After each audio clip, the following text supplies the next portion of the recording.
écoutez Radio Agial. Radio Agial, la web radio avec tous vos hits du moment. Oh yeah. Avec tous vos hits du moment. Radio Agial. This is amazing. La radio pour tous. La radio pour tous. Envie de savoir tout ce qui se passe dans le monde? Top. Envie de donner votre avis sur l'actualité? Mesdames et messieurs. Envie de passer du beau temps tout en apprenant? Je vous invite à nous suivre chaque dimanche, de 20h à 22h, sur Radio AGL. Bonsoir à toutes et à tous, merci de nous rejoindre aujourd'hui. Je suis très ravie de vous accueillir, chers auditeurs. J'espère que vous allez bien. J'espère aussi que vous allez aimer notre émission aujourd'hui, surtout qu'on a deux chercheurs, Monsieur Hamid Bouhkou et Monsieur Soufiane Bouhadi. Permettez-moi d'abord de présenter Monsieur Hamid, étudiant-chercheur en master, recherche, banque, assurance et finances participatives à la fac d'économie Agadir et également membre aux Jeunes Chambres internationales d'Agadir, GCI. Monsieur Soufiane Bouhadi, étudiant-chercheur en 10e année master, recherche, banque, assurance et finances participatives, formateur au Centre supérieur des sciences et autodéveloppement, président de l'association des lauréats du Master Recherche Banque, Assurance et Finances Participatives, membre également aux Jeunes Chambres internationales d'Agadir et responsable de communication au club social de la fac d'Agadir.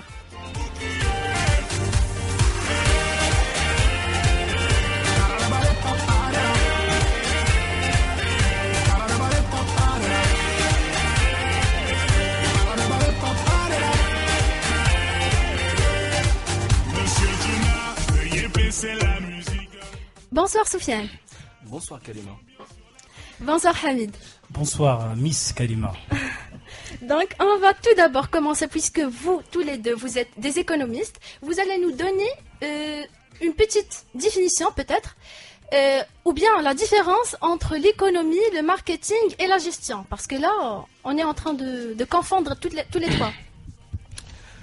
Alors, tout d'abord, je tiens à vous remercier, Radio AGL pour cette invitation.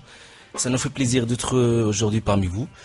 Alors, concernant votre question économie, gestion et marketing, c'est bien sûr, il y a des étudiants, des personnes qui ont une confusion entre l'économie et la gestion. Alors, tout d'abord, si on peut le dire, l'économie, c'est l'ensemble des activités d'une collectivité humaine, bien sûr relative à la production, ou bien à la distribution et à la consommation des richesses. Et pour faire simple, on peut dire que l'économie, tout simplement, c'est tout ce qui gouverne les moyens de production. Et la finance, si on peut le dire, pour faire la distinction entre l'économie et la finance, c'est que la finance, si on peut le dire, c'est un outil qui permet de mobiliser les capitaux afin de financer l'économie. Donc c'est ça ce qui fait la différence. Et si on peut dire l'économie d'une autre manière, c'est la science qui étudie les comportements humains, bien sûr, c'est dans le cadre de la microéconomie, en tant que relation entre les fins et les moyens rares à usage alternatif. Donc, bien sûr, il existe plusieurs types d'économies. Donc, on parle surtout de l'économie de marché, économie d'endettement, économie libérale. Donc, juste pour détailler ces points-là, très brièvement, on a l'économie de marché, c'est un système dans lequel les agents économiques, bien sûr, et lorsqu'on parle des agents économiques, on parle surtout des entreprises, les ménages, etc. Elles ont la liberté totale de vendre et acheter des biens ou des services et des capitaux. Donc chacun, c'est-à-dire je parle des entreprises et les individus, bien les ménages, c'est-à-dire les agents économiques, agit en fonction de ses intérêts, ses principes de laisser-faire, qui favorise la croissance économique et limite l'intervention de l'État. Et là, on fait un peu appel à la théorie keynésienne, qui favorise l'intervention de l'État. Alors que les partisans de cette limitation de l'intervention de l'État, on parle surtout des libéraux classiques et libéraux néoclassiques. Donc, c'est ce qu'on appelle l'économie libérale, ou bien le libéralisme. Oui. Voilà, c'est ça. Et je ne sais pas, est-ce que je vais continuer à faire la différence entre l'économie et la gestion, ou bien je cède la parole à mon collègue Hamid. Oui, bien sûr. Avant de passer au terme économie, comme ça. D'accord, très bien. Donc là, tu me passes le relais. Merci de penser à ça. Donc, avant de commencer par la distinction entre ces trois disciplines, donc tout d'abord, merci infiniment pour votre invitation.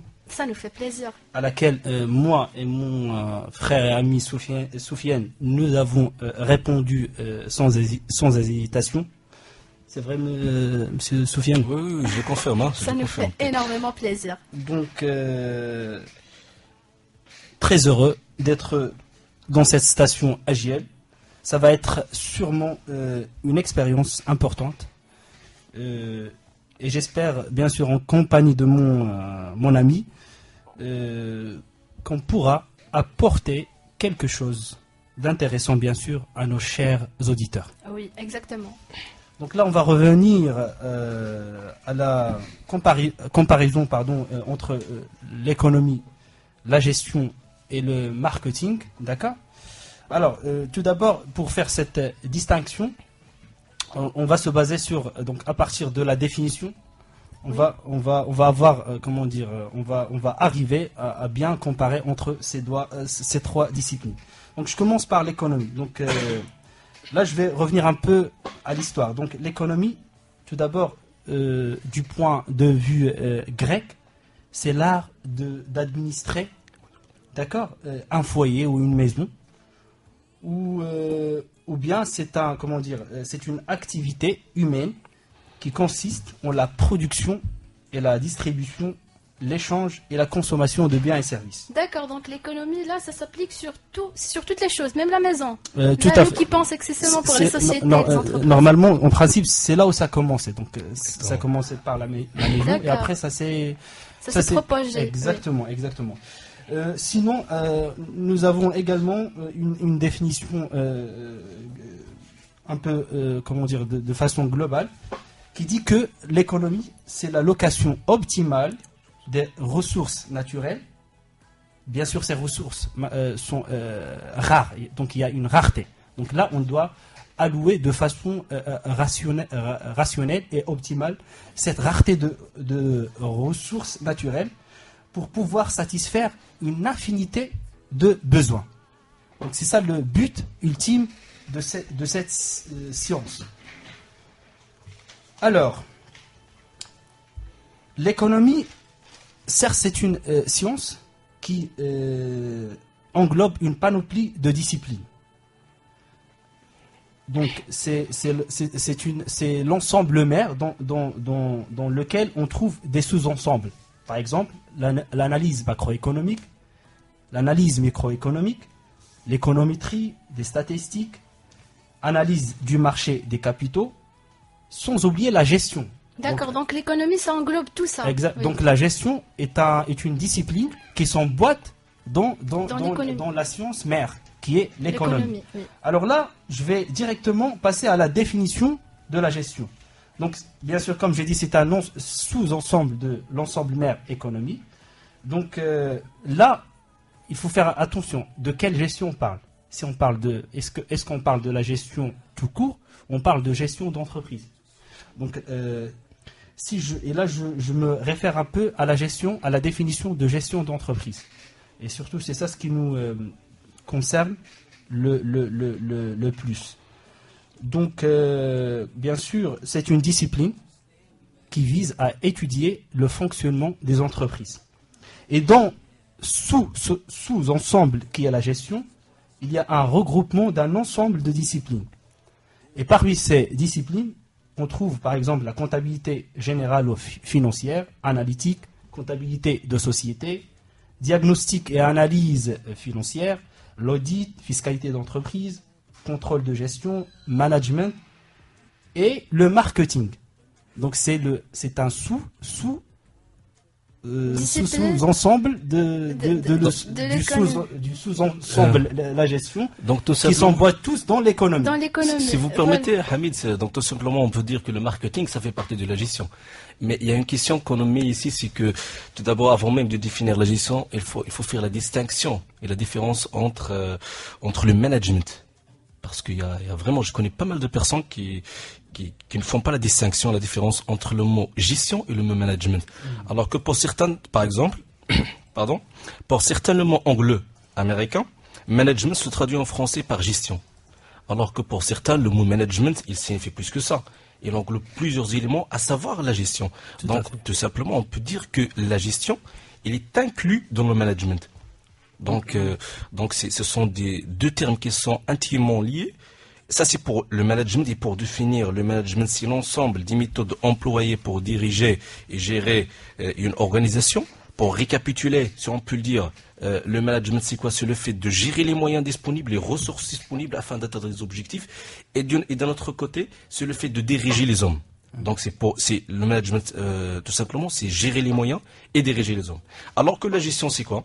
La gestion, tout d'abord, elle vient de verbe gérer, c'est-à-dire action en manière de gérer, de diriger et d'organiser quelque chose. Pour mieux comprendre, c'est l'action d'administrer, d'encadrer et de veiller au bon déroulement des choses. C'est l'organisation et l'optimisation des moyens disponibles afin d'atteindre les objectifs. Exactement. Juste pour terminer mon intervention, c'est que le management, c'est pour récapituler, il est fondé, il a un soubassement, ou bien il est fondé sur 4 axes. Premièrement, on a la direction, on a le contrôle, on a la planification et on a l'organisation. Donc je répète, l'organisation, direction, contrôle, planification. Alors là, je fais appel aux grands économistes Henri Fayol, qui a parlé du management. Il l'a résumé en général en 5 tâches. Généralement, on les appelle les POE 3C. Les POE 3C, c'est-à-dire PO suivi de 3C, c'est-à-dire... Oui. Exactement, voilà, exactement, Kalima. C'est prévoir, organiser, commander, coordonner et contrôler. Donc, le management, la gestion, ça complète le management. La gestion est inclue dans le management. D'une autre manière, ça c'est d'une façon générale, mais puisqu'on parle d'économie, donc on parle sûrement des fermes, on parle sûrement des entreprises. Donc, quelle est la définition de la gestion selon une vision d'entreprise? Donc, on peut dire que la gestion, c'est quoi? Dans le cadre d'une entreprise, d'une société, d'une compagnie, si on peut le dire, c'est la mise en œuvre des ressources et de l'entreprise en vue d'atteindre les objectifs préalablement fixés, c'est-à-dire qu'on a déjà fixé au préalable, voilà exactement, dorénavant, dans le cadre de la politique déterminée par l'entreprise.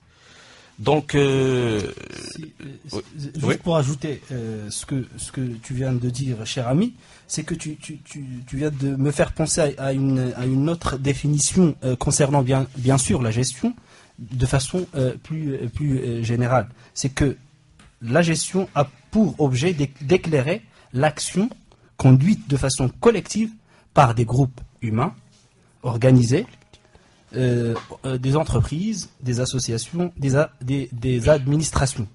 Donc ce principe touche un peu aux différentes entités. Donc j'aimerais juste revenir à la confusion qui se fait au niveau de entre la gestion et le management.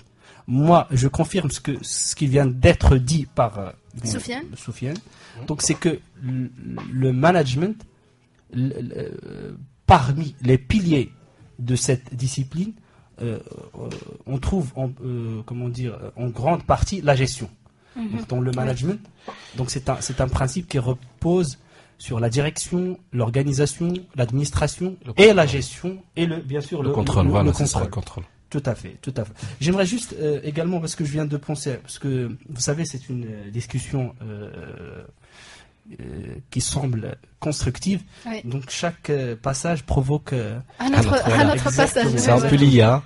Exactement. Juste pour l'économie, j'aimerais juste rappeler, cher auditeur, que il y a eu 3 courants de l'économie très connus. L'économie néoclassique ou classique qui se base ou bien marquée par une faible intervention de l'État et avec une autorégulation du marché. Donc le libéralisme du marché. Hein. Exactement. Ça rentre dans ce cadre. Exactement. Puis je passe au deuxième courant, c'est l'économie marxiste. Cette économie, ou bien ce type d'économie, est basé sur le niveau, ou bien le degré d'exploitation auquel sont soumis les travailleurs, bien sûr à cause de l'impérialisme, bien sûr chez les marxistes, ou bien le libéralisme. Donc là, ce courant a été fait pour aller vers la construction des bases économiques du socialisme. D'accord? D'accord. Et puis, nous avons l'économie keynésienne, qui est, bien sûr, c'est l'antagoniste de quoi? De l'économie? Classique. Très bien, voilà. Donc, Clair. elle est caractérisée par une très forte intervention de l'État. En De fait, l'État. c'est l'État. En fait, c'est limité. L'intervention de l'État est limitée. L'État gendarme. Oui, comme on dit. exactement. L'État gendarme, Juste- l'État fait tout. Donc, c'est à l'État Juste. de régler le jeu du marché et de réguler les marchés. Voilà. Oui, En Sophie. fait, juste pour compléter votre intervention, cher collègue Hamid, c'est que lorsque vous avez parlé des classiques et les keynésiens, il faut savoir que chez les classiques, ils pensent même que l'intervention de l'État, une intervention de l'État sur le marché, elle peut même causer et générer un déséquilibre sur le marché. Donc, c'est pas toujours une intervention de l'État, si on peut le dire, ne peut pas toujours être bénéfique pour le marché. Donc, c'est tout à fait le contraire de la théorie keynésienne. Donc, D'accord. Si tu permets, je viens de penser à une autre chose, Oui. puisque c'est stimulant ça. Hein, c'est vraiment, ça donne envie de c'est ça l'économie, hein, c'est ça Voilà. l'économie. Tous les termes sont de liés. s'exprimer C'est un peu pleinement. difficile. Je Non, croyais c'est que pas c'était difficile. facile. Je De crois faire que la différence. nos chers auditeurs vont nous suivre petit à petit. J'espère ça. Donc, il faut faire attention à une chose. C'est quoi? C'est que l'économie, c'est une science, mais attention, on a dit que la gestion fait partie de l'économie. Oui. Mais l'économie, comment dire, prend l'appui sur non seulement des théories économiques, mais surtout sur la gestion. Donc l'économie, cette science, autrement dit, se fortifie grâce aussi au développement de la gestion. Donc sans ce développement, l'économie risque d'avoir des limites. Voilà, si on a enlevé la gestion. Voilà, Là. non seulement si on a enlevé, mais il faut penser à toujours à Fortifier. fortifier, à apporter toujours des nouveautés, Des innovations. Très bien, exactement. Donc tu as tout compris, Miss Karima. Donc, juste aussi un point à ajouter, c'est que, bien sûr, il y en a des personnes qui pensent que l'économie, c'est un peu isolé des autres domaines de recherche ou bien des autres sciences.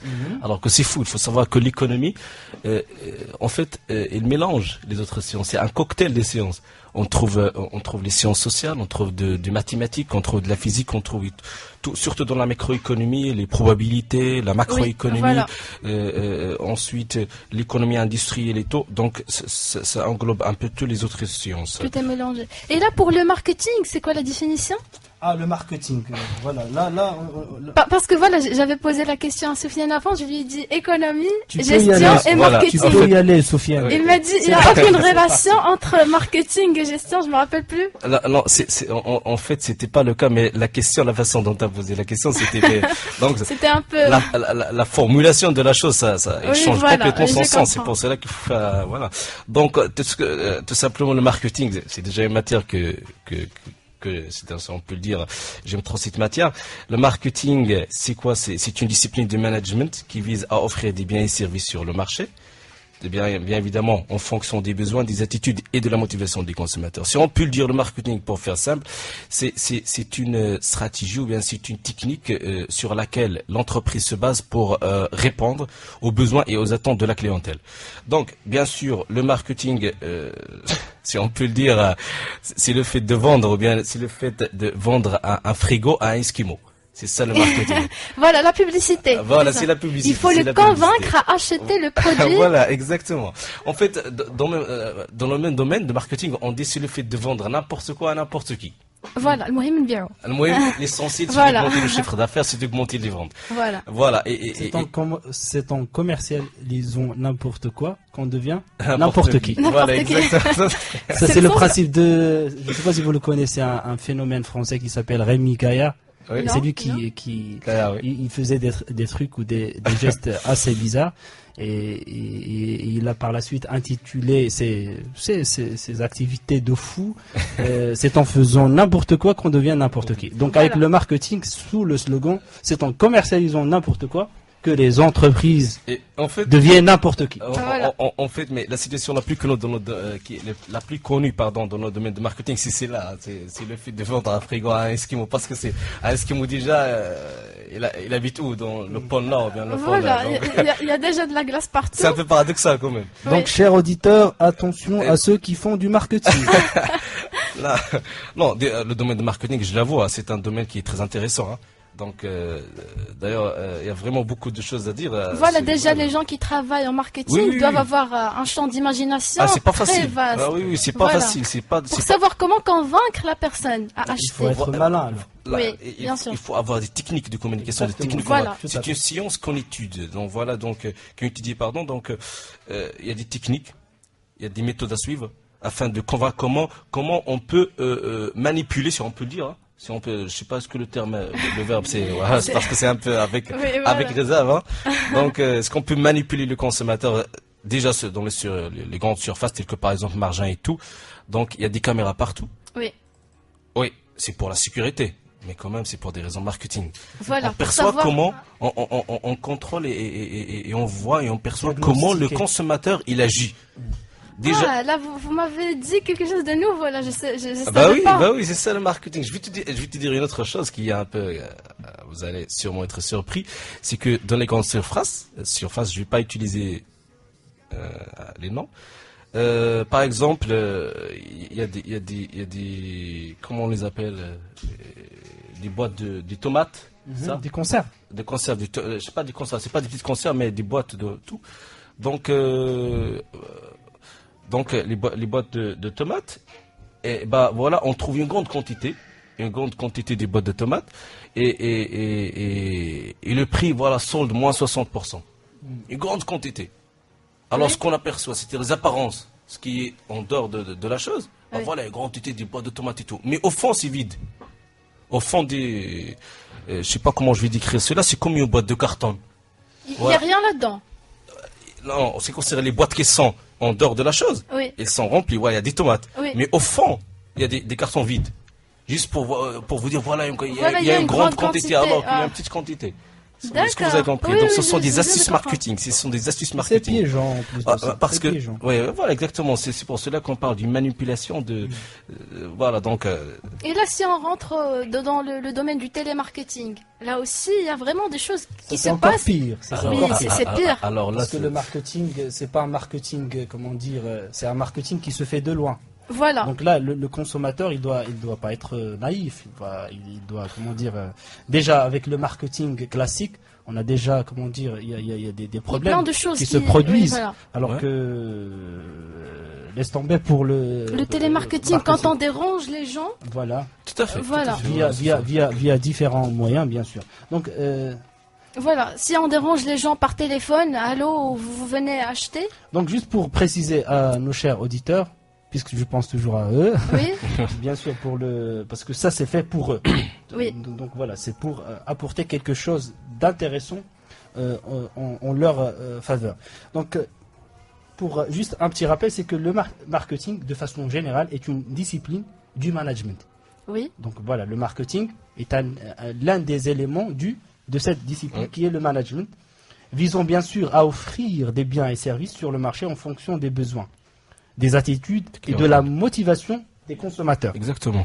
Donc c'est donc un ensemble de moyens, de méthodes, de techniques dont dispose une organisation, une entreprise, peu importe, pour s'adapter à la demande du marché. D'autant plus, le marketing oriente, et ça c'est intéressant, les actes de l'entreprise en fonction des besoins de qui? De nous. Voilà. Mais Bien aussi, de nous, les mais aussi en le fonction, consommateur, oui. mais aussi en fonction des capacités de l'entreprise. Exactement, bien sûr. Ça Bah, dépend de il faut tenir compte de ça. Parce que, la taille de l'entreprise. Parce que toujours l'entreprise, quand elle engage ou elle mobilise une action de marketing, il doit y avoir quoi? Il doit y avoir une mobilisation de ressources, que ce soit Voilà, humaines oui. ou financières. Alors, je termine mon explication. Donc, tout ça se justifie par la performance économique que doit l'entreprise réaliser. Et tout ça, c'est-à-dire cette performance économique, est à la merci, bien sûr, de sa capacité de répondre de façon efficiente aux besoins, bien sûr, du marché. Et puis redéployer ces actes en fonction de l'évolution Toujours, c'est-à-dire qu'il y a une corrélation Oui, voilà. entre, tous les entre deux. les efforts de marketing menés par l'entreprise en fonction de quoi de la demande, de l'ampleur, si je peux dire ça, de l'ampleur de la demande qui se présente sur ce marché. Donc, c'est-à-dire on ne peut pas mener des actions comme ça marketing Oui. sans aboutir à la réalisation bien, En sans fait- arriver à la satisfaction et surtout à pouvoir répondre aux attentes du consommateur. marché. C'est En tout fait, pour moi. Et voilà. En fait, tout à fait. C'est pour cela qu'on distingue. Voilà, vous avez dit que pour mener une enquête ou bien tout, donc il y a toute une mobilisation de ressources financières et tout. Donc c'est pour cela qu'on distingue déjà deux types de marketing stratégique et opérationnel quand même. Donc voilà. J'ai tout à fait oublié ça, cher Marketing Sofiane. stratégique et opérationnel, c'est très important quand même. C'est pour Tu cela. peux nous rafraîchir un peu la mémoire sur les deux principaux axes. Oui. Les deux On différentes parlera formes. de ça après la pause musicale et on reviendra pour continuer notre débat avec Soufiane et Hamid. À toutes. Radio Agial. La web radio avec tous vos hits du moment. Avec tous vos hits du moment. Radio Agial. This is amazing. La radio pour tous. La radio pour tous. Envie de savoir tout ce qui se passe dans le monde? Top. Envie de donner votre avis sur l'actualité? Mesdames et messieurs. Envie de passer du beau temps tout en apprenant? Je vous invite à nous suivre chaque dimanche de 20h à 22h 22h. sur Radio AGL. Vous écoutez Radio AGL.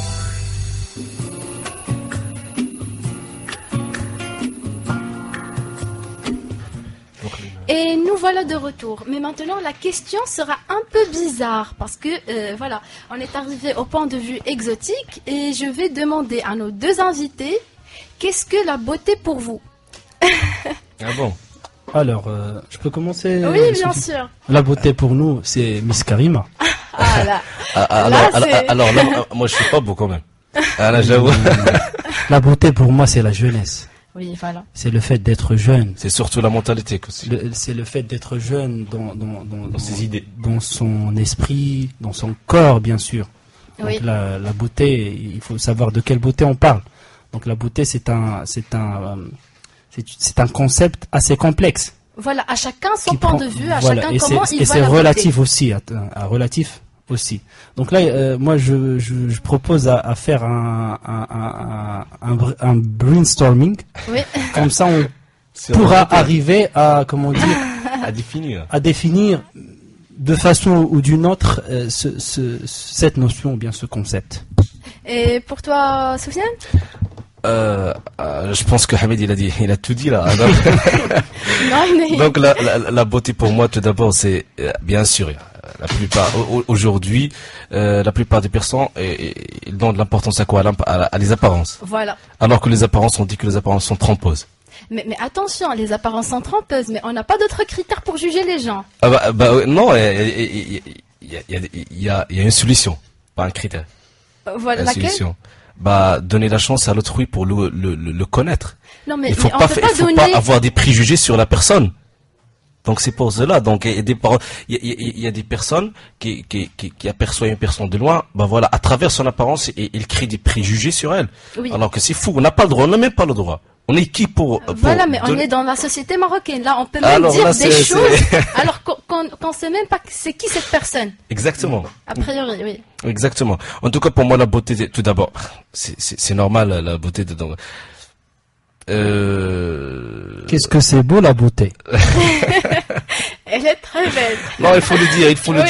il faut le dire. Et ne me dis pas le contraire, Hamid, mais on donne d'importance aux apparences. Oui. Ah, ça c'est vrai, ça c'est vrai. Là, c'est Ça, une c'est vrai, vérité hein. qui fait Ça, mal. c'est vrai. Ouais, Mais il oui, faut oui, pas, oui, il faut pas en abuser. Malheureusement, dans notre entourage, attention, je mets pas tout le monde dans le même sac. Il y a toujours des On exceptions. subit ce genre de pratique, si je peux dire ça, Oui. ou de ce genre de mœurs. Mhm. Donc il faut pas se fier. Il faut pas se fier aux apparences. Voilà. Faut être, Donc, mais on doit se concentrer un peu sur pour arriver un peu à déterminer c'est quoi la beauté, c'est quoi?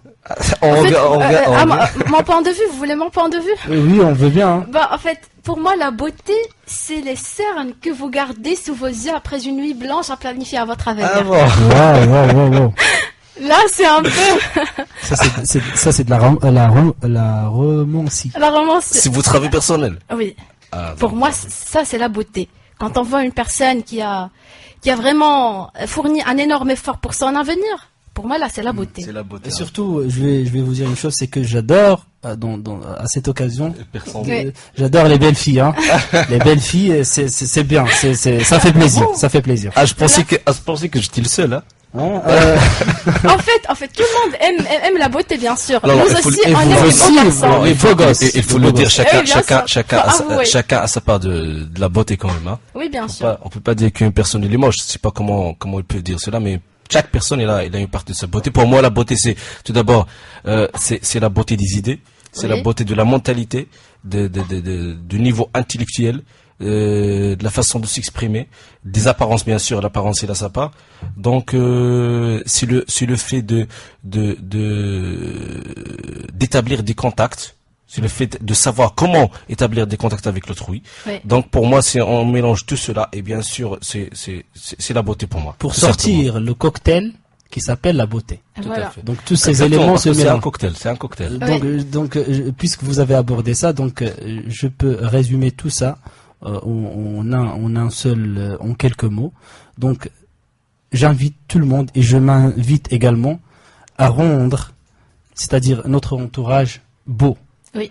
à embellir nos idées, nos esprits, c'est-à-dire à rendre notre environnement, surtout l'environnement, je parle Plus de beau, oui, voilà. l'écosystème, attention, parce que notre environnement, malheureusement, surtout chez nous au Maroc, il faut le dire, mais vraiment, ça devient de plus en plus catastrophique. Voilà. Donc, Oui. il faut qu'on Totalement d'accord. prenne soin de notre environnement. En fait, Il faut attention, parce que c'est grâce à cet environnement, nous sommes sur cette précieuse terre. Voilà. Donc là, j'invite tout le monde à se remettre en question sur ce sujet. Et d'ailleurs, je parle commencer toujours par soi-même, et hein. sans arrêt à mes camarades et à Soufiane. Soufiane, il va te dire ça, c'est que j'insiste sur ça.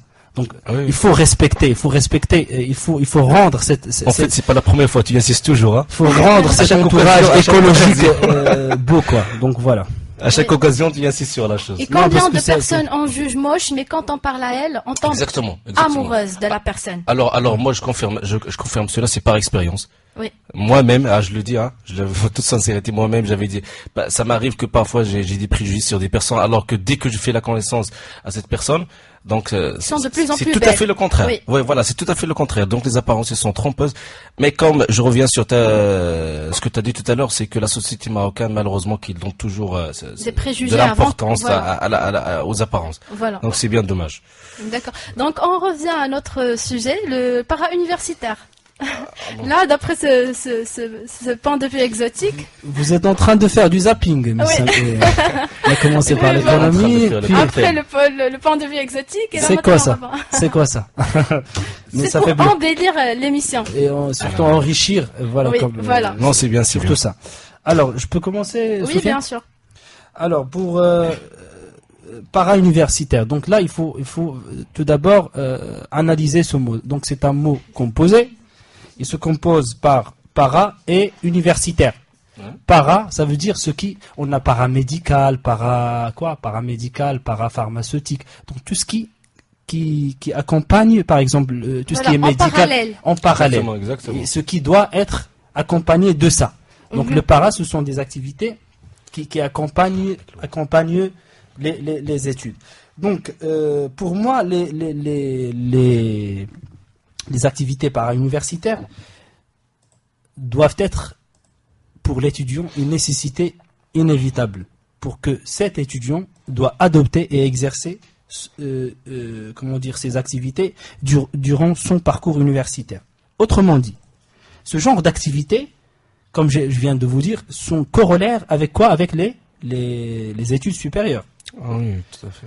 C'est-à-dire que ces activités para-universitaires sont une sacrée occasion opportune dans laquelle l'étudiant bénéficie pleinement d'un autodéveloppement personnel, voire même professionnel. Comment ça? Via l'adhésion et l'implication dans les associations estudiantines et la participation, bien sûr, aux divers événements qu'organisent les établissements universitaires. De plus, ces programmes ou bien ces activités para-universitaires, et ça c'est intéressant, c'est que ce genre d'activité stimule l'innovation, Créativité. voilà, la prise d'initiative chez l'étudiant. Et La notamment, confiance en soi aussi. Voilà, la confiance. Et surtout, ça développe le sens de responsabilité. Donc je m'arrête là pour Voilà, parce que Alors- si seulement on suffit sur ce que nous donne l'université, c'est vraiment pas suffisant. Exactement. Surtout qu'on est Exactement. au Maroc. Là, je souligne sur le mot, parce que tout à fait. notre éducation est un peu... Ça nous donne seulement l'opportunité d'apprendre pour passer l'examen. Très Pas pour- bonne remarque. pas pour faire quelque très chose bonne d'autre. remarque. J'avoue. Alors, tout d'abord, en tant que membre de l'agence chômage international GCI d'Agadir, responsable de communication du club social de l'AFG Agadir, et Inch'Allah, Oui, président voilà, on est avec la bonne de l'association, personne. hein. voilà, de l'association des lauréats. Donc, avec ma modeste expérience, je suis impliqué dans le social et tout, dans les activités para-universitaires. Alors, tout simplement, je complète ce que mon camarade ou bien mon collègue Hamid a évoqué. Donc, et aussi ce que vous avez évoqué, parce que vous avez tout à fait raison. Dans le milieu ou bien le climat universitaire, ce qu'on étudie, ce qu'on apprend, c'est pas suffisant. Oui. Certes, les professeurs ils font un grand effort. Un grand effort, mais ils nous donnent seulement le fil conducteur, ils nous guident vers le but, parce que vous êtes plus un élève, vous êtes un étudiant, donc Oui. il faut chercher. Mais chercher quoi? C'est concerne le côté des études. Mais ce que vous avez parlé tout à l'heure de la confiance en soi. On peut pas réussir notre cursus universitaire, notre parcours universitaire sans avoir la confiance en soi, la persévérance et aussi sans déployer beaucoup des efforts. Et donc c'est comme ça. Je connais des personnes, je connais des étudiants qui pourront vraiment donner des choses qui sont incroyables, mais à cause de leur timidité, à cause de qu'ils sont emboîtés dans Voilà. dans leur petit monde, Ça leur fait un frein horrible. ça les empêche de s'évoluer, de se freine. développer. Bien sûr. Il faut savoir aussi que le para-universitaire, c'est une opportunité aux étudiants d'acquérir le savoir-faire, le savoir-être. C'est ça ce qui est Voilà, et important. aussi le savoir-être, là, Le pour savoir-être, parler c'est ça ce avec qui- des personnes de différentes, je Oui, sais pas, oui, de différentes oui, tranches, de différents âges. Oui, tout à fait. C'est important. Je parle toujours à partir de mon modeste expérience, c'est que je connais des personnes qui ont vraiment beaucoup de choses à dire, vraiment des choses Oui. incroyables, mais à cause de ces obstacles, de ces freins-là, de ces timidités, donc voilà, se trouvent dans l'incapacité d'exposer ces opportunités et tout. Et en tant que, et là, si vous le permettez, je vais un peu aborder le sujet du club social de la faculté des sciences juridiques économiques et sociales, qui est un club qui a vu le jour en 2013. Bien sûr, c'est un club, comme son nom l'indique, le club social. Donc voilà, il compte près de 90 membres. Donc 90? 90 membres. Ah, d'accord. Donc c'est vraiment C'est énorme, hein. Oui. c'est énorme et c'est pas le norme qui nous intéresse, mais c'est les projets, les activités qu'il a effectuées, qu'il a créées au sein, soit au niveau interne ou bien au niveau externe de la faculté. Donc c'est ça. Ce que je voulais dire, c'est que ce club, c'est aussi c'est une réussite, si on peut le dire, parce qu'il combine à la fois entre ce qui est para-universitaire et ce qui est social. Oui, voilà, j'ai assisté Oui, à je une vois. conférence, Voilà, exact. j'ai énormément aimé, oui. Voilà, si on peut le dire, ouais, c'était la journée d'orientation. Oui, voilà. Voilà, elle a connu un grand succès. Donc, on comptait presque 130 étudiants qui étaient invités. Donc, son sort, il est arrivé même à la faculté de Taledin. Donc, c'était un grand succès. Ce que je voulais dire, c'est que le club social, c'est une polyvalence. Et c'est un club qui est polyvalent. Et je reviens sur le point de para-universitaire. Les étudiants qui font partie de ce club, et ils peuvent aujourd'hui rester ou bien monter sur scène devant un grand public, parler en public, la prise de parole, pas de stress, pas de trac, pas de rien. Briser Donc tout, voilà. briser tout. Oui. Donc même on apprend la gestion de temps, on apprend la gestion des tâches, on apprend comment organiser des événements, on apprend beaucoup de choses. Comme je disais tout à l'heure, le savoir, le lire on devient le leader, si on peut le Voilà. dire. Ben voilà, Un leader. vous êtes responsable d'un comité ou bien d'un groupe de personnes pour organiser, pour aboutir à un objectif. Donc il y a une pression, il y a des contraintes, il y a des problèmes. Vous savez très bien Voilà, comment il ça faut se faire passe. face, il faut affronter tout. Donc, Il faut assumer, c'est ça Oui. le problème, il faut assumer. Je parle pas seulement du club social, il y a d'autres clubs, il y a d'autres associations au sein de la faculté des sciences juridiques, économiques et sociales et en général. Donc il y a des étudiants quand même, mais même si c'est encore timide, mais il y a des étudiants qui travaillent, il y a des clubs qui travaillent. ça va venir avec le temps. Voilà, exactement. Ouais. Juste un dernier point, c'est que ce que j'ai remarqué là à travers ma modeste expérience, c'est que les étudiants, ils ont cette routine. Ils sont toujours emboîtés dans cette, comment dirais-je, dans cette labyrinthe. Tu m'as piqué mon idée. Ah bah voilà, bah, donc c'est cette routine. Hein. Ce que tu voulais dire. On a cours, on a maison, cours, maison. Donc c'est une routine. C'est robotique. Donc pour casser, pour franchir cette routine, il faut quoi? Il faut des activités par universitaire. Voilà.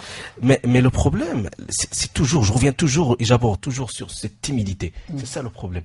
C'est l'entourage aussi qui Aussi, les qui- étudiants ne prennent pas Non, le risque. voilà. Exactement, Et exactement. C'est T'as un toujours point très pour eux, important. il y a toujours pour eux dans leurs esprits, il y a une forte possibilité que le risque se manifeste. Voilà. Donc j'abandonne. Tu vas redoubler. C'est pas la peine. Tu vas C'est avoir des c'est pas la rattrapages peine que après. je me lance. Alors là, t'as abordé un point C'est qui est pas très la peine important. que- Je vais intervenir. Là, je vais intervenir. Là, juste après, je vais, comment dire, vous ajouter, et surtout à nos chers auditeurs, une chose importante qui confirme toujours l'importance et l'utilité de ces activités para-universitaires. C'est que ces activités sont certes des expériences instructives constituant bien évidemment une valeur ajoutée pertinente au profit de quoi du cursus universitaire de l'étudiant. Mais parallèlement, ce sont des moments de divertissement et de relax. Voilà. Et d'ailleurs, là, ce qu'on est en train de faire là en live, c'est une sorte d'activité para-universitaire. Par universitaire, Ah, exactement. Voilà, donc voilà, on est en train ce sont des moments, comment dire, Nous, on est les anciens combattants. Les voilà, ce sont des moments amusants et grâce à ces moments amusants, voilà, l'étudiant arrive à s'évader de quoi? De la routine, De la routine, de ses cours afin de renouveler. Et ça, c'est intéressant, de renouveler quoi? Sa motivation et son ambition de reprendre en toute aisance, Innovation même. en toute aisance, ses cours, et tout ça dans le but de briller dans ses études. Donc attention, chers auditeurs étudiants, vous avez intérêt à s'alterner activement entre les activités Je confirme. parascolaires et vos études. Je confirme. Et là, j'aborde un point qui est très important. C'est que tout à l'heure, vous avez dit qu'il y a un risque. Oui. Donc voilà, juste pour définir cela, pour détailler, décortiquer un peu la chose, c'est que le risque de quoi on parle là, il y en a des personnes, des étudiants que je connais parfaitement. Ils disent que voilà, si je m'inscris à un club, voilà, c'est une perte de temps, voilà, donc ça peut avoir des influences Oui. négatives sur mes études, mon niveau. Alors que c'est fou. Au contraire. Le fait de s'inscrire dans un club et tout, vous allez apprendre beaucoup de choses. Ce qu'on apprend aujourd'hui dans la classe, on peut le dire, ou bien dans nos cours, c'est pas suffisant. C'est seulement le Et côté là, technique. Exact. surtout C'est dans le même La théorie, c'est ailleurs. Dans le- Dans la pratique, c'est Si- en si- dehors de... Voilà, Si exact. vous permettez, dans le Oui. même sens, ce que je viens pour que l'idée ne m'échappe pas, s'il vous plaît. Oui. C'est pour ça que je Ah, vous tu- ai interrompu et ne m'en voulez pas, s'il vous plaît. non. Là, pour encourager et soutenir ce genre d'activité et l'inculquer. Oui. L'inculquer Ah dans l'esprit des étudiants. Donc là, tous les établissements universitaires doivent, par exemple, procéder à des journées, ou je sais pas moi, des programmes pour pouvoir sensibiliser, surtout les nouveaux les jeunes, oui. étudiants, pour qu'ils Intègre les clubs. pour qu'ils adoptent En fait, ces activités. En fait, C'est intéressant. je suis tout à fait d'accord avec vous, Hamid, mais on peut quand même pas nier qu'il y a un pourcentage de sans-foutisme. Si on peut Voilà, dire, exactement là, De je veux qui dire De deux qui points. de la part des étudiants. Quand Des même. étudiants, oui. Non, parce que ça c'est c'est un résultat.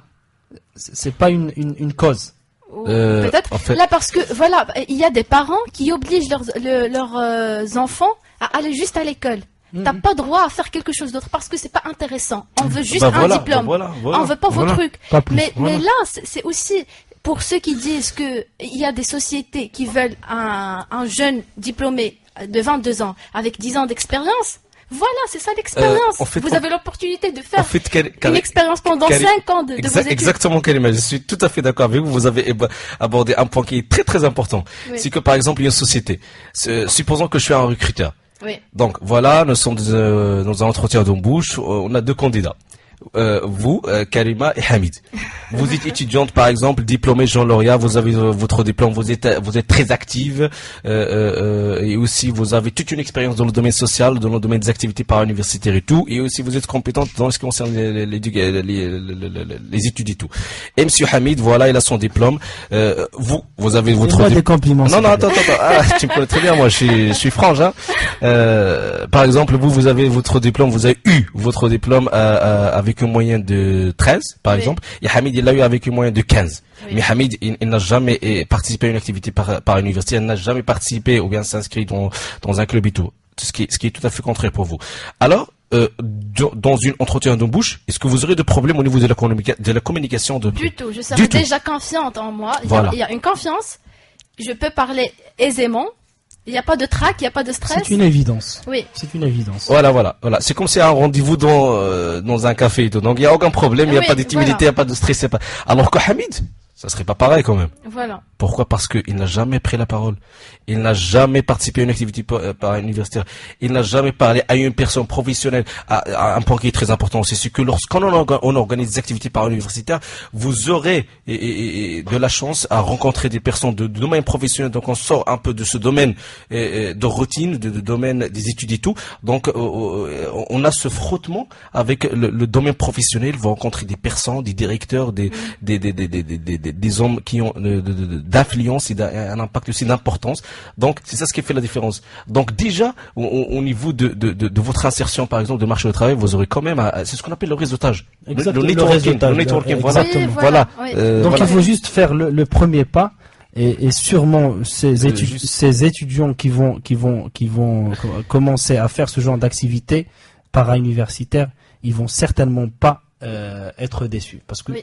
ils vont apprendre tant de choses. Juste, je continue mon idée, c'est que on reste toujours dans l'exemple du recrutement. Donc sûrement, je vais choisir qui? Je vais choisir Karima. Donc puisqu'il Oui, a c'est une clair, expérience. c'est- Voilà, c'est sûr. tout à fait. Donc, voilà. Dès le début. Et déjà, je Vous vais... avez échoué.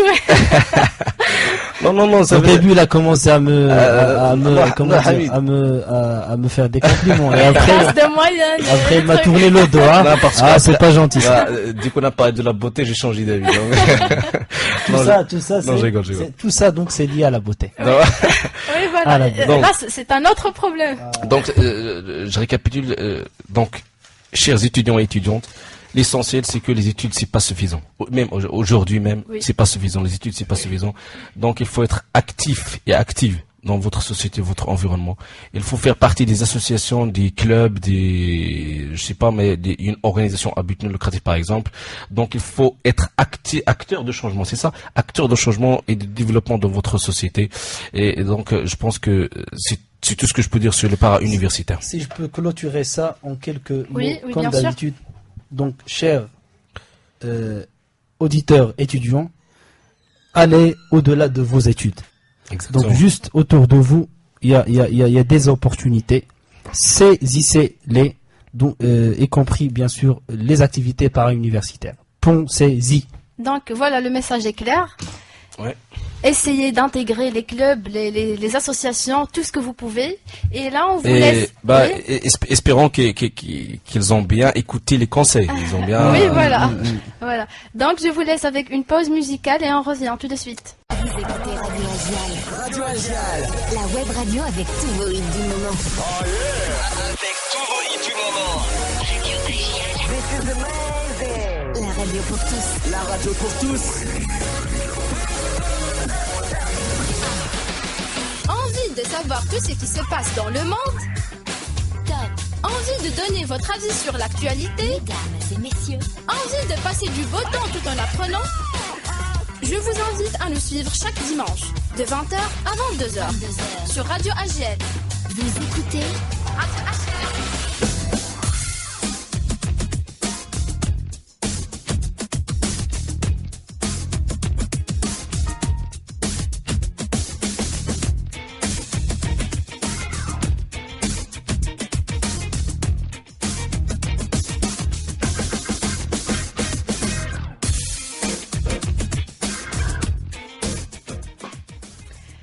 rebonsoir chers auditeurs. Maintenant, on va enchaîner avec la partie news. Je vais commencer par l'accord final de la COP 21 qui a nécessité en papier l'équivalent de 15 terrains de foot en arbre. Donc, il aura donc fallu plusieurs jours de négociations, de tractations et d'aller-retour entre les différentes délégations des 195 pays participants à la COP 21 pour arriver à un accord quasi finalisé sur l'avenir énergétique de la Terre. Ben là, ça a donné totalement l'effet contraire. C'est paradoxal. La COP 21 qui a normalement pour but de protéger l'environnement, ça a vraiment donné... Vous pensez quoi, déjà?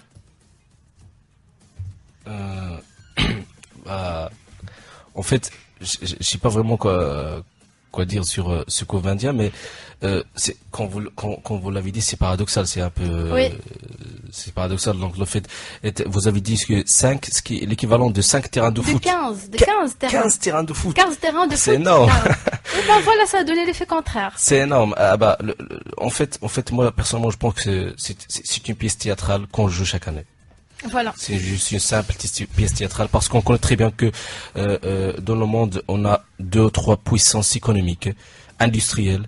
On s'en fout carrément de la décision et du rôle de certains pays qui ont une économie modeste, une économie simple et tout, donc qui n'a pas vraiment un impact sur l'économie mondiale. Ce qui nous intéresse, c'est l'économie, l'économie qui a vraiment un impact sur l'économie mondiale, telle que par exemple les États-Unis, la Chine, la Russie et tout. Voilà, faut juste donner l'exemple du Kyoto, du contrat du Kyoto. Là, on verra que les États-Unis, la Chine, le Brésil, voilà, exactement. Les pays qui sont concernés s'en sortent. À chaque fois, on trouve les États-Unis, voilà, il faut respecter l'environnement, il faut diminuer l'émission des gaz. Des gaz, voilà, effet de CO2.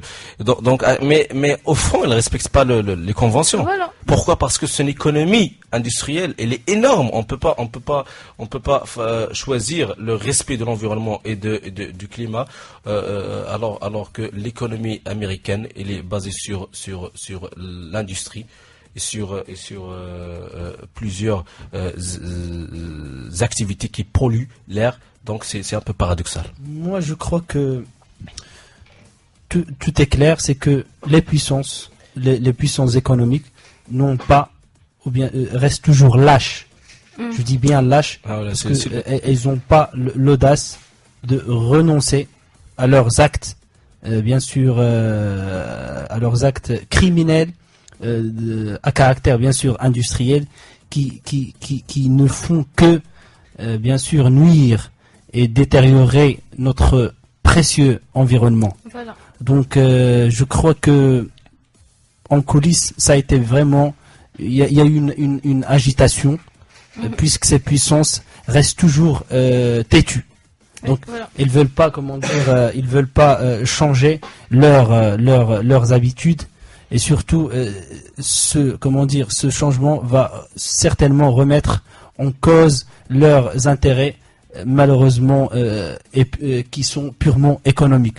Donc, ces puissances économiques malheureusement priment leurs intérêts économiques au détriment de la Terre. Sur autre chose. Et je termine cette intervention par le fait que Ban Ki-moon a dit il n'y a pas de plan B parce qu'il n'y a pas de terre B. Pour moi, lui, ce mec-là, franchement, pour moi, vraiment, j'essaie d'être professionnel, mais ce mec, il sert à rien. Sa politique, c'est qu'un pion. Et il n'a pas vraiment un pouvoir décisionnel en fait pour mener vraiment et pour il est toujours triste pour faire pression en fait, parce que pour faire pression sur ces puissances économiques qui restent, comme j'ai dit, toujours têtues voilà. et qui veulent pas changer leurs habitudes, surtout vis-à-vis de l'écosystème qui a besoin, ou bien que tout le monde est invité à se remettre en question et à revoir leurs habitudes face à ce drame qui fait que de s'aggraver de jour en jour. En fait, Hamid, vous avez abordé un point qui est très important, si on peut le dire, c'est la politique qui est menée par Ban Ki-moon. En fait, vous avez bien fait lorsque vous avez dit que ce mec, il sert à rien. Je sais pas si, à la personne, moi, je trouve que c'est une simple marionnette. Marionnette entre les mains des États-Unis et tout. Donc voilà, c'est clair. C'est comme si on dit c'est un chien qui aboie mais qui ne morde pas. Donc, Non, pas vraiment. Non, on est très méchants là. Malheureusement, on vit dans un monde et surtout dans une l'ère, je parle bien de l'époque, l'ère ou bien dans l'ère,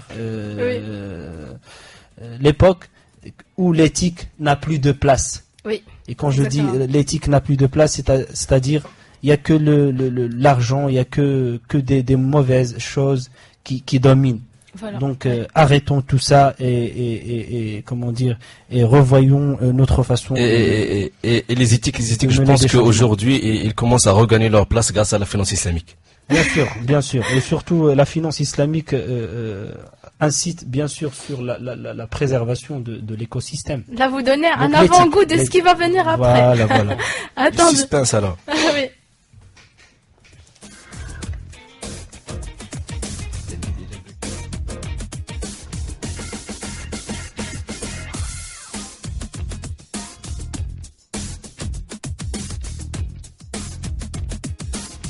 A dû surmonter des symptômes de sévrage tels que les tremblements et l'hypersensibilité.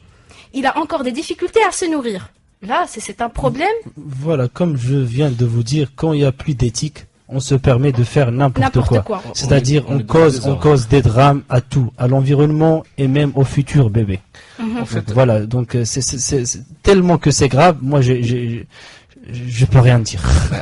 vraiment, l'information que vous avez annoncée là, ça m'a vraiment choqué. Hein. Oui. Vous avez cité un nombre qui est énorme, 27 000. 27 000 bébés. C'est en quelle année? C'est C'est en 2013. en 2013, c'est énorme, c'est énorme. Donc en 2015, ça ferait presque 40 000. Ah oui, ça va augmenter sûrement. Et là, ce sont les bébés qui vont payer cher les fautes de leurs parents. Les responsabilités et responsabilités Des parents. Des parents. Donc déjà Pas seulement des parents, ça- mais là on doit de la comment société en on général. doit réfléchir ou bien penser comment dire quels sont les facteurs ou bien les raisons qui font que voilà on est dans cette situation qui est vraiment Déplorable, oui. voilà déplorable bien sûr comme tu dis. Donc pourquoi on est tombé dans cette situation? Donc c'est bien lié à des choses. On revient Voilà. toujours à ces éthiques là. On Voilà, revient toujours à donc, ces-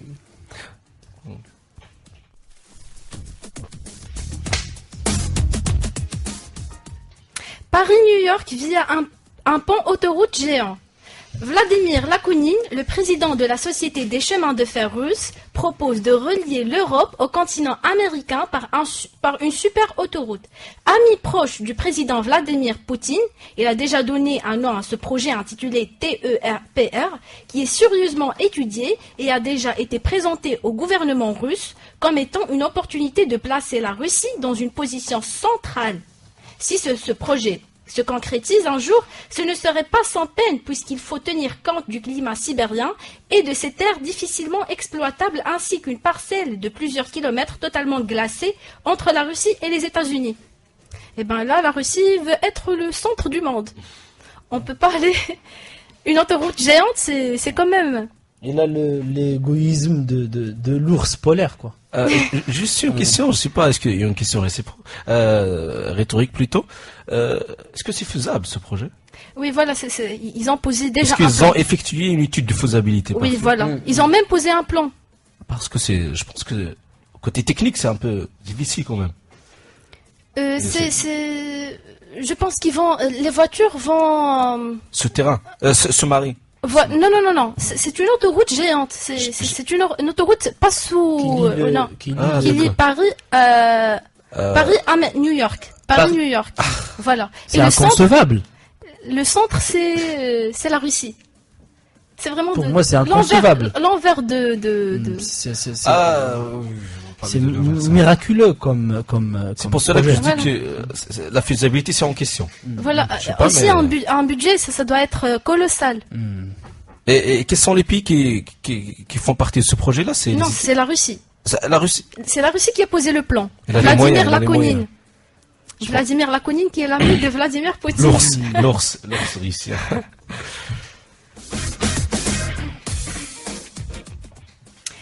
veut un cocktail à base de larmes humaines.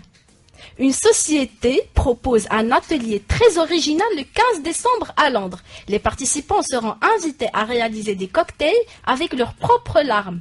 Si vous n'avez pas encore d'idée pour les fêtes, Bon Passe-Part propose de vous aider à confectionner le cadeau de Noël le plus personnel qui soit. Cette société, basée à Londres, organise un atelier le 15 décembre prochain où les participants devront nécessairement pleurer.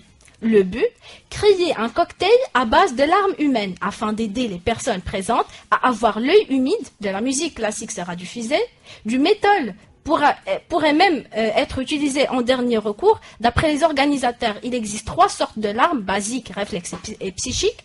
Une fois collectées, ils seront pasteurisés, mélangés à de l'alcool et infusés dans une combinaison d'herbes aromatiques d'épices.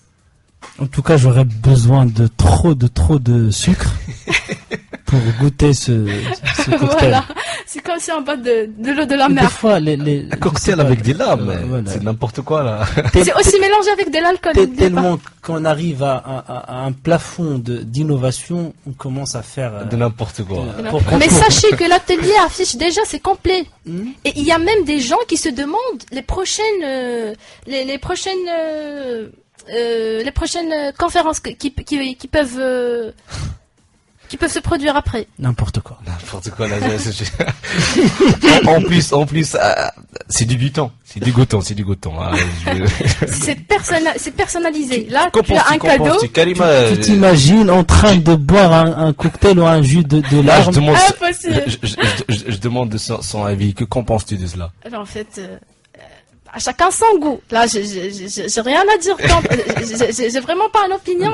La prochaine fois, tu vas nous dire, il y aura, enfin, des Anglais vont penser à goûter des jus à base de Vomissement. allez, je vais le dire, vomissement ou de crash.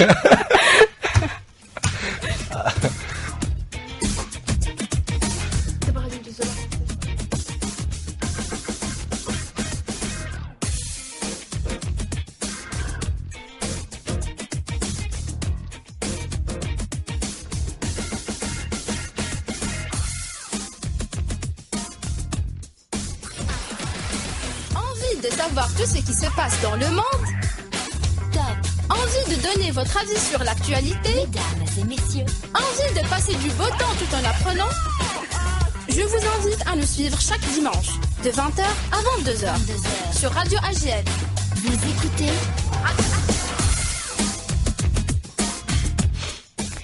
Et bonsoir une autre fois. Maintenant, on va discuter la finance islamique.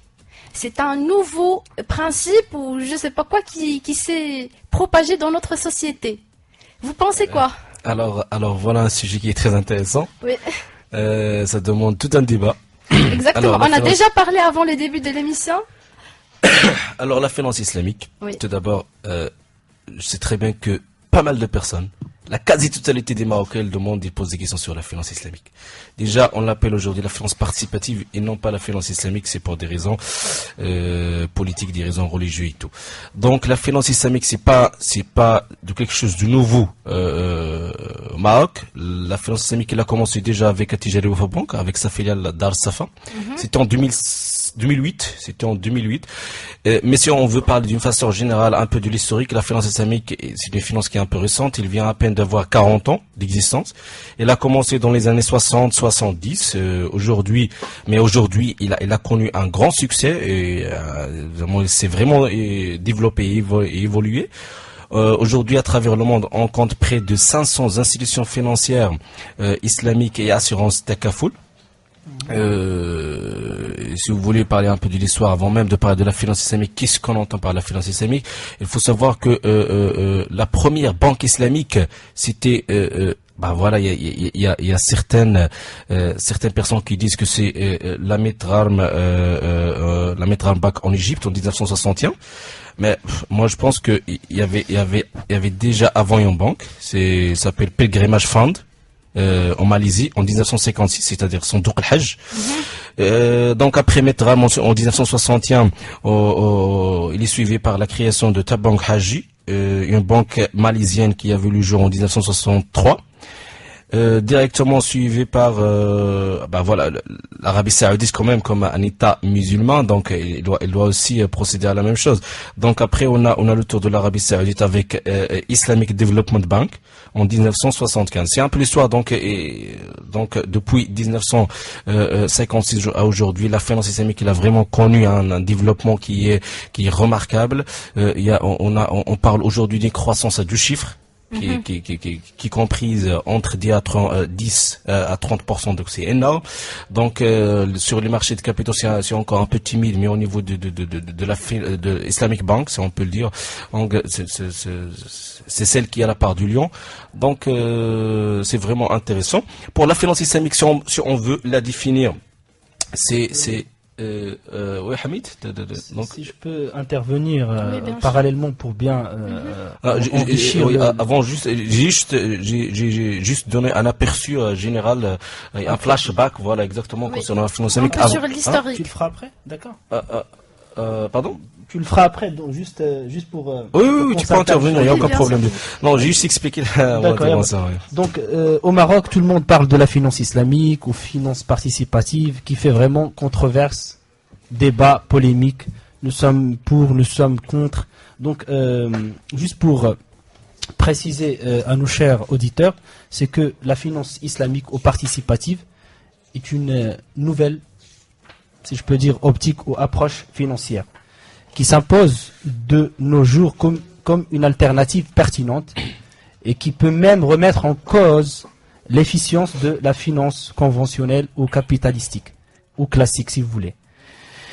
Et grâce, si je peux dire, grâce à cette finance islamique, c'est-à-dire que la finance islamique a pu dévoiler les lacunes flagrantes de la finance classique, suite bien sûr au cumul des crises socio-économiques, des guerres nourries ou accentuées par le financement des armes. Tout ça a causé un malheur malheureusement à toute la population du monde entier. Là, vous avez parlé des armes parce que la finance islamique ne donne pas de Exactement. crédit pour Voilà, donc là, des choses. voilà, donc là, je vais vous amener à vous expliquer les fondements sur lesquels se base la finance islamique. Donc, si vous voulez, on va y revenir. Après, oui. D'accord. Donc, juste un point qui est important, avant même de parler des fondements et les principes fondamentaux de la finance islamique, il faut tout d'abord définir ce qu'on entend par la finance islamique. Tout simplement, il faut dire que la finance islamique, il faut l'avouer, c'est une finance simple et durable qui s'inscrit dans une perspective de long terme. Donc, on peut la considérer comme une finance alternative à la finance conventionnelle. Déjà, elle constitue une menace pour la finance conventionnelle, et c'est ce qui a été prouvé par le dernier sondage qui a été effectué au Maroc, et on a remarqué que 90%, ce qu'a révélé ce sondage, que 90% des Marocains sont prêts à s'orienter vers la finance islamique. Même ceux qui ont des crédits et des engagements avec la finance conventionnelle, ils pensent aujourd'hui comment on peut transformer ces crédits de la finance conventionnelle à la finance islamique. Donc voilà, il y a des choses à faire là-dessus. C'est pas encore valable. La finance islamique, on peut la définir aussi comme un ensemble de techniques de financement en accord avec le droit musulman et les principes de la charia. Il affiche des taux de croissance à deux chiffres de 10 à 30%. Donc c'est déjà intéressant. La finance islamique, comme j'ai dit tout à l'heure, c'est pas quelque chose de nouveau au Maroc. Elle a commencé avec la filiale de Tijari Wafa Bank en 2008 avec des produits qui sont un peu timides. On parle de Murabaha et tout, donc c'est un peu timide. Et d'ailleurs, puisque je l'ai évoqué, la Murabaha aujourd'hui, il a un pourcentage énorme dans les opérations de la finance islamique. On parle de 80%, donc c'est énorme. La Murabaha, il occupe 80%, ou bien il a un pourcentage de 80% des opérations de la finance islamique. Aujourd'hui, la finance islamique, c'est la tendance actuelle. C'est le futur. Pourquoi? Parce que tout simplement, voilà, aujourd'hui il y a une loi qui régit ces banques islamiques. C'est la loi 103/12, la loi qui est relative aux établissements de crédit et les organismes assimilés. Exactement, il y a tout un article, c'est l'article 3 qui est réservé aux banques participatives. Donc ça se voit qu'il y a une amélioration, un développement, même s'il y a encore des choses à expliquer au niveau fiscal, donc la double taxation, donc c'est tout un débat. Aujourd'hui, bien sûr, comme l'a annoncé M. Jouahri, le gouverneur de Banque al-Maghreb, il y a presque 17 demandes d'agrément, voilà, c'est ça. Donc il y en a, malheureusement, il y en a seulement 5 Marocaines et 12 étrangères. Donc j'ai vraiment beaucoup d'informations à vous annoncer, chers éditeurs, concernant les banques et les mesures qui seront prises par chaque banque. C'est bien, Soufiane, que tu as creusé sur les détails de cette finance. Mais pour un début, déjà, c'est bon. Voilà. C'est intéressant pour déjà un début. Pour la première fois, c'est bien. J'aimerais juste ajouter quelques indices jugés importants. C'est que la finance, attention, la finance conventionnelle, moi je la vois comme une finance sectaire. C'est-à-dire, elle est destinée à une élite, aux riches. Cette finance conventionnelle enrichit les riches et appauvrit les pauvres. Tandis que la finance islamique, si elle est là, tout simplement, elle est au service de tout le monde. C'est-à-dire, elle va servir les riches comme elle va servir les pauvres. C'est-à-dire qu'elle est au service de tout le monde, sans exception. Donc, j'aimerais juste rappeler les composantes, ou bien les constitutifs. Voilà, ça se voit que tu es un peu fatigué, Hamid. Non, ça va. Je tiens le coup. Donc les composantes de la sphère finance islamique. Donc la finance islamique se compose d'un ensemble d'institutions, bien sûr, telles que les banques, les assurances. Donc ces institutions, qu'est-ce qu'elles font? Donc elles commercialisent des produits purement islamiques, avec bien sûr tout ça, c'est-à-dire tout ce fonctionnement est sous le contrôle de la Banque centrale islamique. Mais je crois que le Maroc, ce qui existe, malgré l'instauration de la finance islamique au Maroc, il y a toujours la Banque centrale qui a vraiment qui est issu des principes de la finance classique. Oui. Normalement, il doit y avoir aussi la Banque centrale islamique pour maîtriser le contrôle de ces institutions islamiques. Mais là, permettez-moi juste de donner l'exemple que j'avais donné tout à l'heure. La finance islamique, si on demande à des personnes qui sont normaux là, des personnes qui ne sont pas du domaine, on leur demande c'est quoi la finance islamique. Ils vont dire normalement une banque normale qui n'est pas islamique, si on veut acheter une voiture à 25 millions, j'achète la voiture, je prends le crédit, et quand je le rends, c'est 30 millions. Et la finance islamique, qu'est-ce qu'elle fait? Elle achète la voiture à 25 millions, et il nous la vend à 30 millions. Donc c'est exactement la même chose. C'est pas du tout exactement, c'est que tu as l'impression que c'est exactement la même chose. Parce que comme Allah dit, c'est que Allah a rendu licite. Voilà. Donc, parce que ce que tu as dit pour la finance islamique, c'est que la banque est en train de vendre. Oui. Et vendre quoi? La marchandise qui est la voiture. Alors que la banque conventionnelle, elle vend de l'argent, ce qui est strictement interdit. L'argent ne se vend pas. D'accord. Voilà. Et ça, c'est parmi les fondements sur lesquels se base farouchement la finance islamique. Oui, exactement. Là, vous m'avez convaincu en tant que musulmane. Non, parce que vous avez donné. Si vous le permettez, c'est comme si je te donne par exemple un billet de 100 dirhams et tu dois me le rendre à 200 dirhams. À 200 dirhams. Qu'est-ce que j'ai fait? J'ai vendu de l'argent. En fait, c'est l'échange de marchandises en contrepartie de l'argent. En fait, Hamid, si vous le permettez, j'ai une intervention à ce sujet-là, c'est que voilà, vous avez bien fait lorsque vous avez parlé de la monnaie comme marchandise. Dans la finance conventionnelle, on considère la monnaie comme la marchandise. Et déjà, pour le système capitaliste qui est basé sur le taux d'intérêt, il considère la monnaie comme la matière première des banques conventionnelles. Et il la considère pas, mais elle est la matière première des banques conventionnelles. Alors que si on prend l'exemple de la voiture, l'achat de voiture, si on parle par exemple des banques participatives, les banques participatives, Tout d'abord, ils vous achètent un bien qui est réel, un actif réel. Voilà, les banques participatives, c'est les banques islamiques. Juste pour, voilà, oui. Donc, Presque la même chose, presque la même chose, presque. Parce que c'était parce que voilà, des tu sais tests très bien que je suis pas d'information. d'accord avec cette appellation.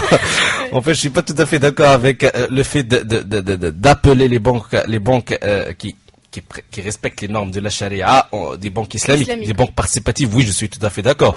Mais les banques pas islamiques, Non, avec mais réserve. malheureusement, Juste pour terminer, une petite parenthèse, s'il te plaît. J'aimerais, je veux, si tu permets, s'il te plaît, c'est que il y a des gens qui ont peur de ce mot islamique.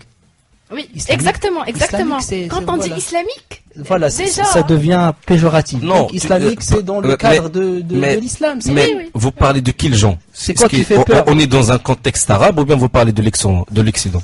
on parle de tout le monde. tout Non, le même monde. les De- Arabes ont peur.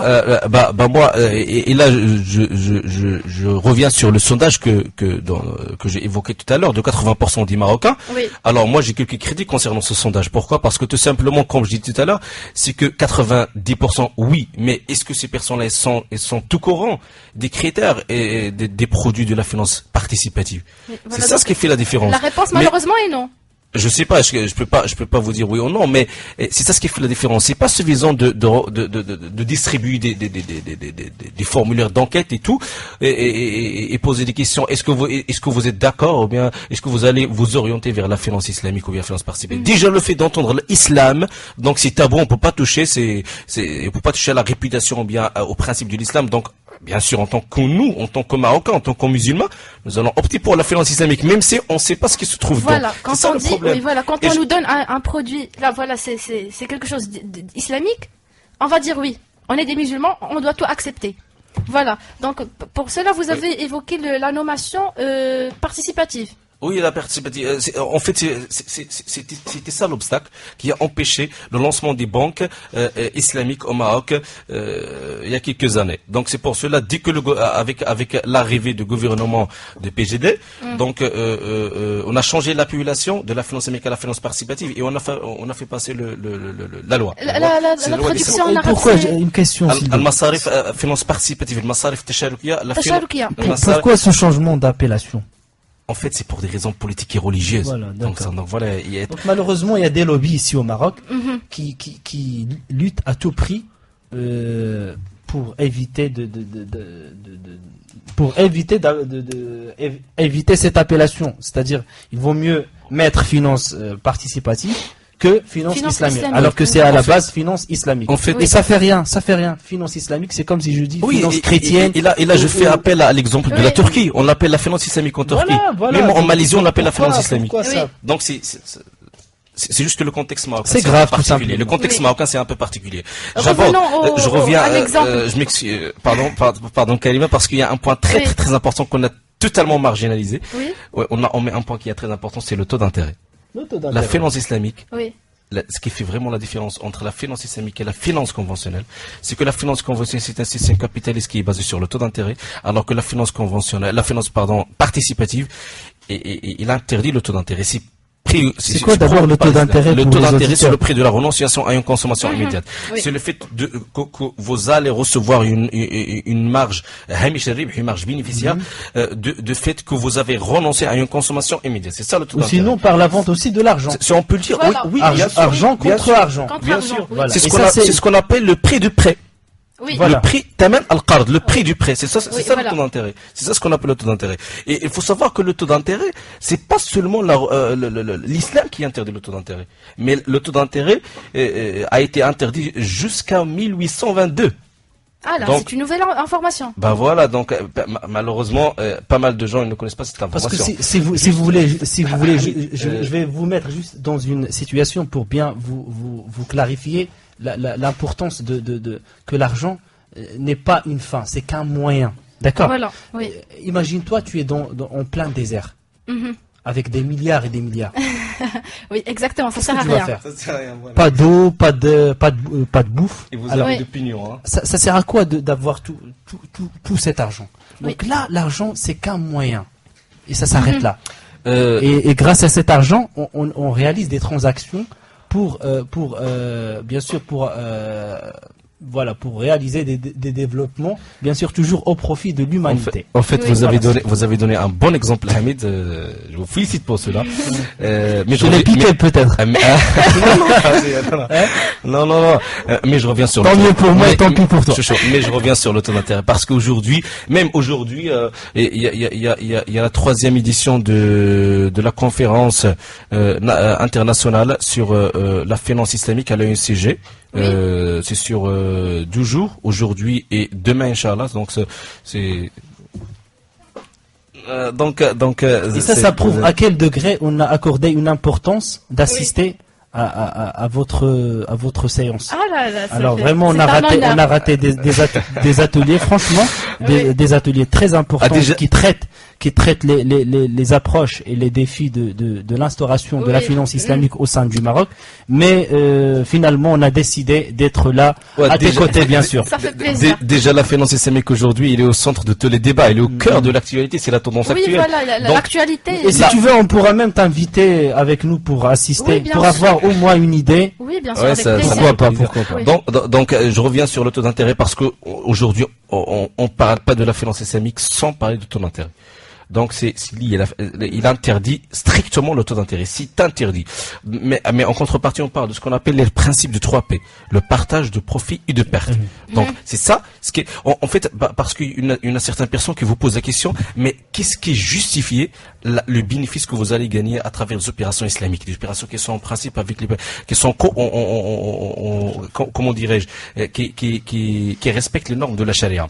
Tout simplement, ce qui justifie cette marge bénéficiaire, ce profit, c'est la prise de risque. Vous avez pris un risque, bien sûr, c'est normal que vous allez être rémunéré.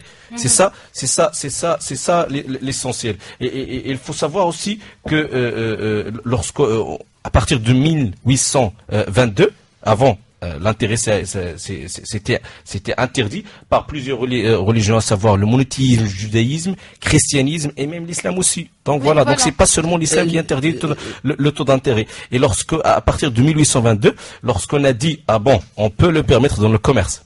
Donc c'est ça ce qui fait la différence. C'est un faux pas, oui. Juste une chose, si on est là pour cette raison, c'est que on doit essayer de simplifier le plus possible pour que l'auditeur assimile la chose. C'est-à-dire, tout d'abord, je vais commencer par simplification en faveur, bien sûr, de nos chers auditeurs. C'est que je vais leur donner un exemple. Par exemple, c'est quoi la différence entre la banque parmi les choses qui distinguent la banque islamique il y en a plusieurs. de celle ou bien de la banque conventionnelle. La banque islamique prend le client comme ou bien le considère associé. comme un associé, Partenaire. alors que la banque ou un partenaire, bien sûr. Sinon, la banque conventionnelle a toujours le souci de minimiser le risque et optimiser le profit. On s'en fout de comment dire Le consommateur. voilà, du client. Voilà, Oui. c'est tout. Donc, vous avez tout à fait raison, Hamid. Donc, juste un point aussi qui est très important, c'est que pourquoi aujourd'hui on parle de la finance islamique comme ça? Pourquoi il fait le buzz? Oui, c'est vrai. Donc, Voilà, c'est ça la question. Il y a quelque chose qui Il y cloche. a quelque chose qui cloche. Il y a quelque chose qui cloche. Donc, la chose qui cloche, c'est simple, c'est que la finance islamique, elle a résisté aux crises. Ah, d'accord. C'est ça ce qui fait la différence avec. Et c'est une finance qui se base sur une économie réelle. Qui n'est réelle. pas du tout virtuelle. Virtuel. Voilà. Il y a toujours un adossement ou bien il s'accote au bien, à quelque chose de tangible, quelque chose de ce qu'on appelle asset concret. banking. Voilà. Asset banking. Contrairement à la sphère conventionnelle Voilà. qui se base sur le virtuel. Voilà. Et c'est On vous ça, vend quelque et chose c'est ça qu'on n'a qui a pas. causé malheureusement tant de crises qui s'accumulent l'une après l'autre. En fait, la finance islamique, vous savez très bien que la crise du subprime qui s'est déclenchée, voilà, et là c'est retombé depuis 2001, mais surtout la crise subprime c'est en 2008, mais Oui. elle a commencé à partir de 2001, c'était à cause de la crise immobilière aux États-Unis et tout. Donc la crise du subprime, c'est celle qui, si on peut le dire, c'est celle qui a donné un coup de puce à la finance islamique. il y a des banques qui ont fait faillite, on parle d'un nombre qui est énorme, 1000 banques. Oui, Donc voilà, c'est énorme. C'est énorme, oui. À travers le temps, bien sûr. 1000 banques, alors que et parmi ces banques, on a une banque qui est géante, qui a touché à la réputation des États-Unis. C'est ce qu'on appelle la banque de Lehman Brothers. Exactement. Elle a fait exactement. faillite, donc c'est la réputation, la notoriété des Lehman États-Unis qui a Brothers. été touchée. Mais la question, c'est pas ça notre sujet, et c'est ça ce qui a donné un encouragement, un provocateur, un coup de pouce à la finance Parce que islamique. la finance islamique n'a pas été touchée. Les Aucune banques banque n'a été touchée par la crise. Oui. Et là, j'aborde, et j'évoque le point que mon camarade a évoqué, c'est que la finance islamique, elle est basée sur quoi? Sur des actifs réels. Et c'est ça ce qui fait la différence. Des actifs réels, ce qu'on appelle asset banking, c'est-à-dire... À rappeler, les actifs, ce sont les biens. Les biens. Ah bah voilà. Oui, voilà. Je m'excuse un peu parce que que là, on utilise les j'essaye le techniques de jargon maximum final. possible, j'essaye le maximum possible d'éviter de faire des comment dire, de rentrer dans des les termes détails techniques. et surtout Voilà. éviter les choses qui ont lié à Mais quand la même, technicité. c'est un Voilà. peu Les difficile. mots techniques, C'est un peu c'est difficile pour parce que qu'on est, pour que l'auditeur puisse nous Comprendre. suivre en toute aisance. c'est un peu difficile parce qu'on vit avec l'économie, avec la finance et tout, chaque matin, chaque jour, chaque soir. Donc voilà, Et c'est un surtout peu une difficile. chose, d'après ce qu'elle a dit Euh, Sofiane, juste pour Ouais, d'accord. confirmer une chose que tu viens de développer, c'est que on peut dire que le cumul de ces crises était un stimulus pour déclencher Voilà. cette finance islamique Pour l'encourager aussi. et pour comment dire d'aller vers l'instauration de cette finance, même au sein des États ayant adopté depuis longtemps la finance classique. Voilà. En fait, Donc elle s'impose vraiment dire, comme une alternative capable bien sûr de De résoudre les problèmes qu'ils de ont. résoudre non seulement et surtout remettre en cause, comme j'ai dit tout à l'heure, l'efficience de la finance classique. Oui, mais D'accord. vraiment, il y a si on peut le dire, la finance islamique au Maroc, il a deux choix. Donc, puisqu'on est marocain, on est au Maroc, donc on va parler de la finance islamique au Maroc. La finance islamique au Maroc, il a deux choix. Soit il doit réussir, soit s'échouer. Pourquoi? Parce que tout simplement, ça dépend des banques. Est-ce que vraiment ces banques islamiques et banques participatives, ils vont respecter les normes de la charia, les principes de la charia, ou bien il y aura des infractions et tout. Donc c'est ça. Dès que le consommateur et le client marocain, dès qu'il soit au courant, ou bien dès qu'il constate qu'il y a des infractions au niveau des normes de la charia, bien sûr, et il mettra une grande croix sur les banques participatives, et ce serait la mort et le déclin de ces banques. Voilà la chute Donc de il ces faut faire banques. attention. Lorsqu'on opte pour la finance participative, il y a une banque qui doit respecter le normes de la charia et les principes de la charia. Et aussi, un point qui est très important, c'est qu'au Maroc aujourd'hui, on parle de la création de CSO, le Conseil supérieur du ulama, qui est présidé directement, qui est, si on peut le dire, c'est plutôt dépendant directement du roi. C'est un conseil qui contient, ou bien qui est constitué par des ulama spécialisés dans le domaine, et aussi À travers lesquels les banques voilà, vont- sur le vont- tuti de CSO, de Conseil supérieur du ulama, on trouve l'Hay'a al-ilmiya al-mukallafa bil-ifta. Bon voilà, ce sont des termes arabes donc Voilà, voilà. on peut pas traduire. L'Hay'a al-ilmiya al-mukallafa bil-ifta, et sous la direction et sous le tuti de cette l'Hay'a al-ilmiya al-mukallafa bil-ifta, on trouve al-lajna al-shar'iyya lil-maliyya al-islamiyya. On les appelle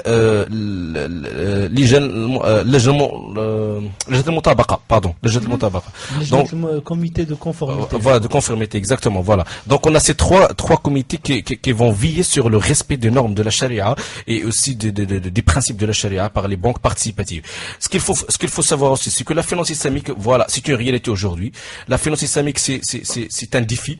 Donc pour les Marocains et aussi pour la société marocaine en général. Selon par exemple, si on prend par exemple, parce qu'il a connu un grand succès ailleurs, par exemple Malaisie qui a 40 ans d'expérience. Donc voilà, donc c'est déjà Un pas mal. modèle réussi. Bah, Et exactement. On parle même aujourd'hui de l'Occident. On parle de l'Angleterre. de l'Angleterre, de la France, voilà. Donc il y a des pays qui ont vraiment développé cette finance islamique. Aujourd'hui, lorsqu'on parle de Thomson Reuters, il a publié des statistiques qui confirment que l'économie halal a évolué à environ 4 milliards de dollars.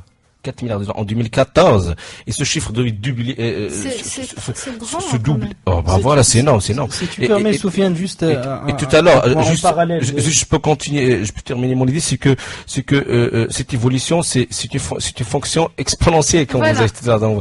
Donc il y a pas de, c'est continu, c'est croissant. Oui. Donc Hamid. là, juste pour être en parallèle de ce que de ce que tu nous as dit, bien sûr.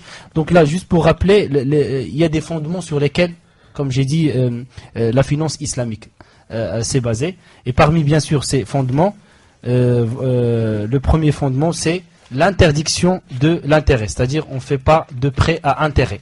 C'est-à-dire, l'argent ne se vend, voilà, l'usure. pas. Voilà. لا يسمى بالربا. نعم. Deuxième fondement, il y a le principe de 3P, c'est-à-dire le partage, c'est-à-dire les associés. C'est-à-dire, Exactement. par exemple, on a la banque et le client, ils sont autour d'un projet. Donc là, ils sont soumis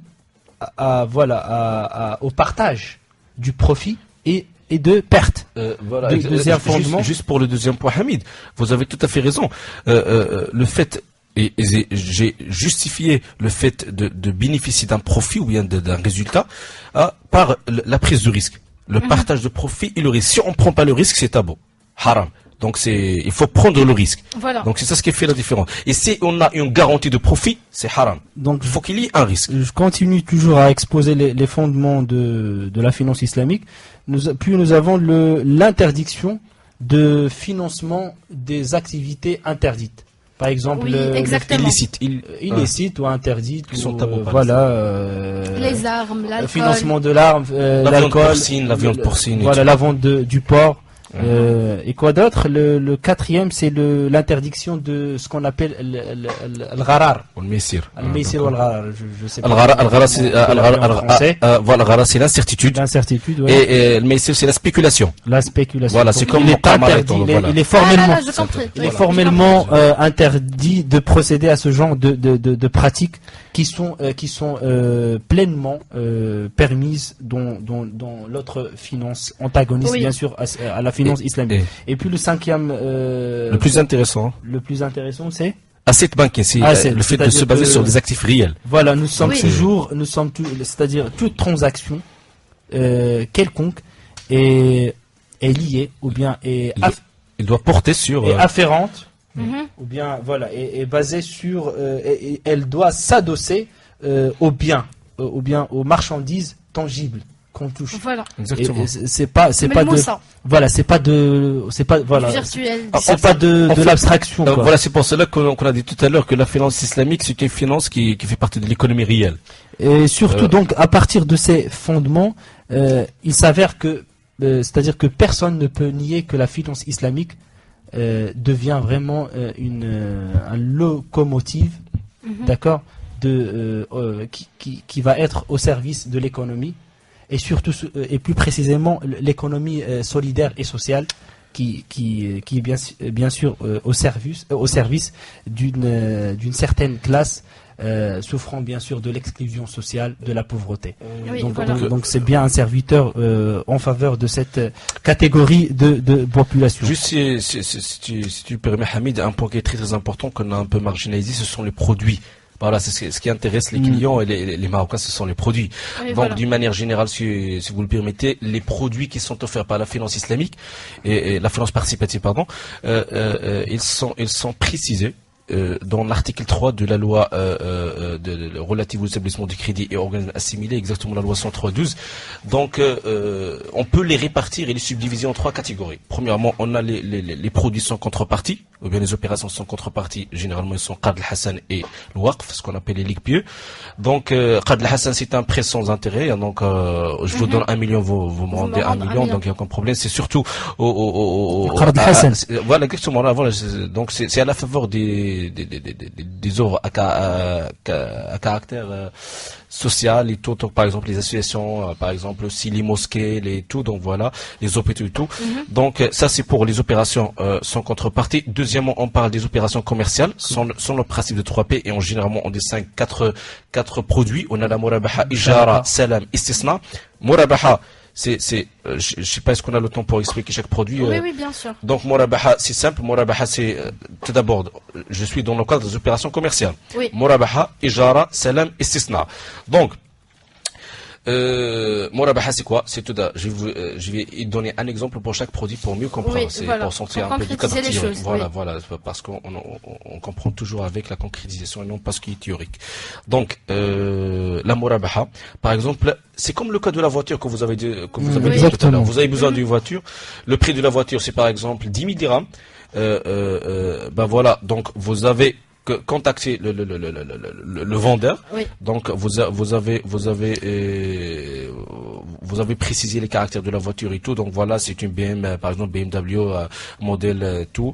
Donc voilà, la banque participative et doit être au courant de ces éléments-là de convention entre vous et le vendeur. Oui. Et il peut même comment dire Intervenir, nous envoyer vous quelqu'un. vous déléguez la Oui. mission de contacter ce vendeur puisque vous êtes la personne concernée. Donc vous Ah, êtes un d'accord. Donc mandataire. c'est nous qui. Exactement, voilà, exactement, d'accord. exactement. Dans la plupart des cas, c'est vous qui wakil, si on peut le dire, un Voilà. mandataire C'est de nous la qui banque. allons Voilà, rencontrer exactement. le vendeur. Et voilà, ce qui fait la différence entre la finance conventionnelle et la finance civique, c'est la négociation de la marge bénéficiaire. On ne parle pas de taux d'intérêt, de la marge bénéficiaire. Donc la valeur ou bien le prix de la voiture, c'est 100 000 dirhams, achat Oui. de millions, 100 000 dirhams. Donc on va se mettre à table et on va négocier le prix. La banque, elle vous dit, voilà, je vais vous vendre cette voiture à 115 000 dirhams. 15 millions. Voilà. Alors, dès que tu dis, ah non, voilà, il faut diminuer un peu le prix. Voilà, donc là, 12 000, c'est la 11 000, négociation. voilà. C'est comme dans un souk. Voilà. C'est comme si on achète du mouton dans un souk. Voilà, c'est ça. Donc vous êtes satisfait de ce prix et la banque aussi. La banque, bien sûr, elle va gagner Oui. une marge bénéficiaire. Oui. Donc c'est ça ce qui fait la différence. C'est ça Murabaha. Oui. Murabaha, il est utilisé dans plusieurs secteurs. Donc et tout à l'heure, c'est le plus utilisé parmi les produits de la finance islamique. Presque 80% des opérations de la finance islamique et concerne le Murabaha. Ça c'est pour Murabaha. Ijara, c'est ce qu'on appelle le crédit bail. Leasing, c'est l'OA, ce qu'on appelle location avec option d'achat. Ijara, c'est le crédit bail, je sais pas, c'est la location des biens. C'est ça, Hamid? Assorti d'options d'achat en fin de compte. Ça D'accord. dépend, ça C'est-à-dire, dépend de je- contrat. je- Ça dépend de contrat. Voilà, C'est- je c'est- donne un loyer chaque mois et en fin de compte, dès que la rémunération ou bien le prix est épuisé, donc Voilà, là, exactement. je deviens le possesseur Mhm. En fait, de en cet fait- objet ou bien de cette marchandise. En fait, à l'échéance, on a trois cas. Soit le renouvellement de contrat, du crédit, du Ijara, crédit bail, ou bien, je sais pas, crédit bail avec réserve parce qu'il y a, il y a des points de divergence. Donc, soit renouvellement de contrat, soit la résiliation de contrat, donc la banque elle restitue son bien, soit troisièmement l'achat ou bien l'acquisition de ce bien par le bénéficiaire. D'accord. Donc c'est ça Ijara. Ijara, on a deux cas, c'est Ijara Tchrilia, Ijara Waqtina, c'est ça. Waqtina, ouais. Ijara Waqtina, c'est ce qu'on appelle location avec option d'achat, l'OA. Ijara Tchrilia, c'est crédit bail normal, donc voilà, qui peut se terminer par un renouvellement de contrat ou bien la résiliation de contrat. Alors pour le salam c'est tout à fait le contraire. C'est pas Murabaha, mais ça approche de la Murabaha. La Murabaha, j'ai oublié de le mentionner, c'est que la Murabaha, c'est quoi? C'est le fait je vous vends un produit, une voiture par exemple. Oui. Vous aurez ce bien, cette voiture, au moment, c'est-à-dire au moment de la conclusion de contrat, c'est-à-dire le jour même, mais le prêt, il est différé. Disons le prêt c'est sur une année ou bien 2 années. Reporté, voilà, c'est le D'accord. paiement, il est différé. Alors que le salam, c'est tout à fait le contraire. Là, on est en train là, on commence vraiment à plonger dans le voilà, exactement, à plonger dans le langage économique, ce qui va rendre un peu la Voilà, compréhension. le jargon un peu- économique. Je pur. peux Voilà, pas, ça je va peux pas rendre un expliquer la chose mieux par difficile la compréhension à chaque fois que des j'essaie auditeurs. d'utiliser des termes qui sont simples, je me trouve dans le jargon financier, le jargon voilà. économique. Mais peut-être Le que but, ça va c'est de les pousser. simplifier un peu la chose. Ah pour- ouais, bah, Ça va les pousser à chercher. chercher, voilà, exactement, Oui. exactement. Il faut avoir cet esprit de recherche. En fait, il y a une citation qui disent un bon chercheur, c'est celui qui commence par une question et qui finit par une autre question. Voilà, exactement. Donc voilà. Et Donc là, pour on le- n'a pas cet esprit au Maroc. Ah bah. Qu'est-ce que vous avez avec le Maroc? Le Maroc, il va bien, le Maroc est beau. Et pourtant, il est marocain, quoi. Ah, d'accord. Non, non. Quand on critique quelqu'un, ça veut dire qu'on l'aime. Ah, oui.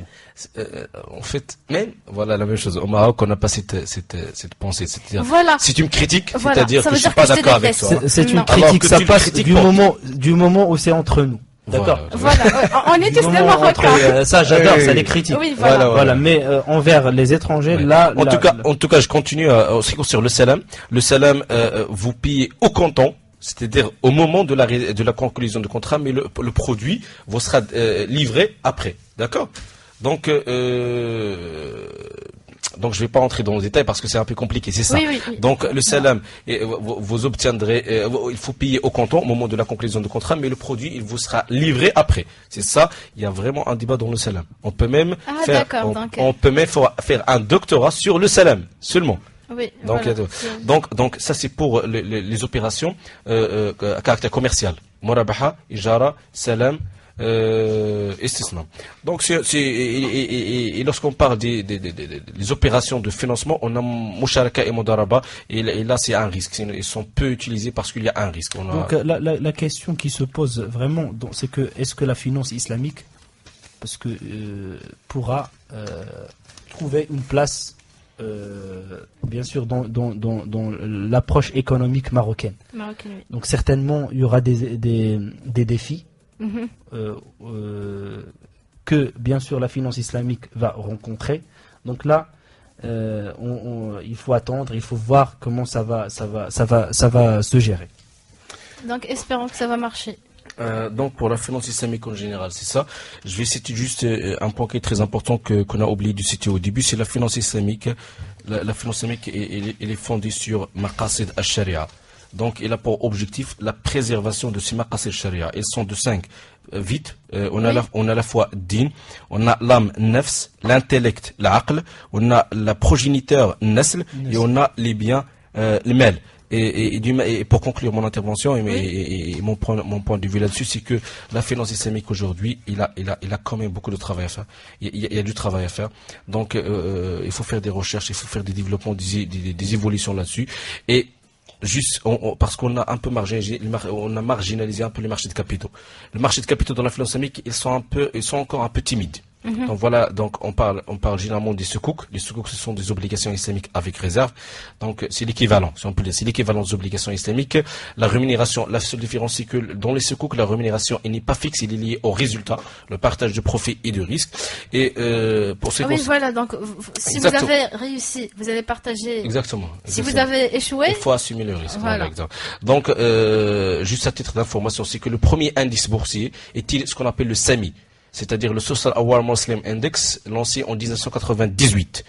Donc, et en 1991, il y avait le lancement de plusieurs indices boursiers sur les places financières mondiales, à savoir asiatiques, européennes, américaines. Surtout, on parle de ce Dow Jones Islamic Market Index qui a été créé en 1999. Donc, juste avant pour mettre fin à ça, donc c'est vrai qu'il y aura bientôt l'instauration des banques d'un échantillon de banques islamiques, et ces banques islamiques malheureusement ici au Maroc vont être cadrées ou bien encadrées dans une sphère qui est conventionnelle, au classique. Alors là, l'interrogation qui se pose, c'est que dans quelle mesure ces banques vont connaître un succès et vont pouvoir susciter, comment dire, l'intéressement des Marocains. oui, Donc voilà. c'est une question qui se pose vraiment fortement. Donc comme ça on termine notre émission. On termine notre émission. J'espère que vous avez bien compris la différence entre l'économie, management, gestion et marketing. J'espère que vous avez aussi eu une idée de la finance islamique. Et là, je cède la parole à Soufiane. Donc merci Karima. Donc tout d'abord ça fait plaisir de passer ces 2 heures avec vous à Radio Agial, avec Karima et tout. Donc ça fait plaisir de parler de ce sujet d'actualité. Oui. Alors en ce qui concerne mon intervention et mon mot de clôture, je vais terminer avec une question. Oui, C'est qu'aujourd'hui on parle de la finance islamique. oui. C'est certes que la finance Il participe. lâche pas l'affaire, lui. Ah.